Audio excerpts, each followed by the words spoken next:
Sir, bakit karamihan pa rin doon sa admin slate, no? Nangunguna pa rin doon sa survey? That's an interesting take, sir. If papansinin po natin yung sa breakdown ng population natin, 43% are from Visayas and Mindanao, kung saan mahina ang administration. But 57% are from Luzon. And the main driver for the voter preference ng ilang sa mga admin candidates, galing po sa Northern Luzon, 23% ng Pilipino. Sa Metro Manila and sa Southern Luzon, yun po yung nagdadala ng kanilang boto. So yun yung reason why 9 out of 12 sa admin within the top 12 po natin. Yun po yung sagot sa katanungan, sir.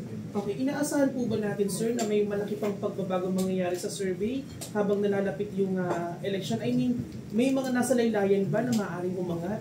Or may mga nasa taas na maaaring umaba? That's a good insight, sir. Venice, if you can go to the first couple of slides sa ating breakdown. Yeah, so balik natin dito. So ito po, napapansin po namin in even other survey firms, yung 1 to 6 mukhang safe na sila. Nagpapalitan na lang po sila dito eh. Yung dalawang Tulfo, Senator Bongo, Senator Tito Soto, Pia Cayetano, and even recently, Senator Bong Revilla. Now, medyo they're following distantly Abalos up to, if you go forward, Abalos up to Philip Salvador. Pwede pa si Philip Salvador, though malayo siya sa top 12. Interesting dito na ngayon nagkakampanya na Sir Biel. And may mga social media engagement na din. Number 1 sa TikTok and social media scan, si Senator Kiko Pangilinan. So there's an opportunity now sa mga to, particularly, we'll focus here. Tolentino, Villar, Marcos, Binay from the administration to go up the top 12, but they need to address the key concerns in terms of demographics. Doon po papasok yung survey data. Saan po ba sila mahina? Ano po ba ang kanilang awareness rate? So it's really something that they can, kasi napapansin lang po natin dito, awareness leads to voter preference. It's proven by Jimmy Bonto.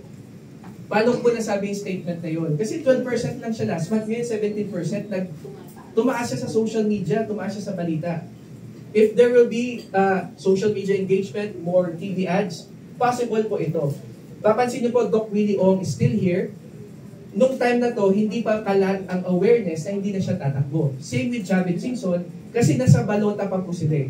Ito po yung sinasabi po namin na parang balota po ang aming survey.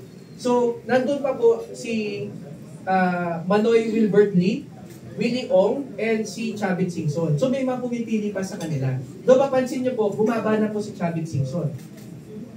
So the more awareness now na, ay hindi natatakbo si Luis Chavit Singson, Willie Ong, hindi natatakbo si Wilbert, let's exclude Wilbert Lee.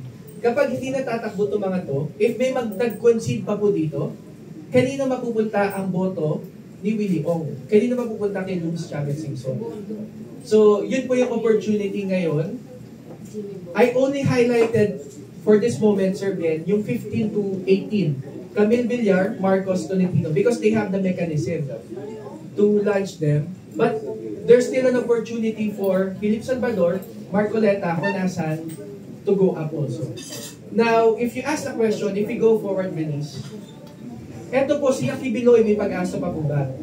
It seems statistically still possible, but I won't say it's impossible. It's medyo we have 3 months left, 2 months left. Kung tataas po sila, there needs to be something very significant that raises their engagement, that raises their awareness. And mapansin po natin, Vic Rodriguez, nag-viral siya recently, but it's not enough to raise his voter preference. So, just to quickly answer your question, Sir Ben, sa 16 to 18, there's still an opportunity. But 21 pababa, that's still a very long road ahead pa. Thank you, sir. Right, sir.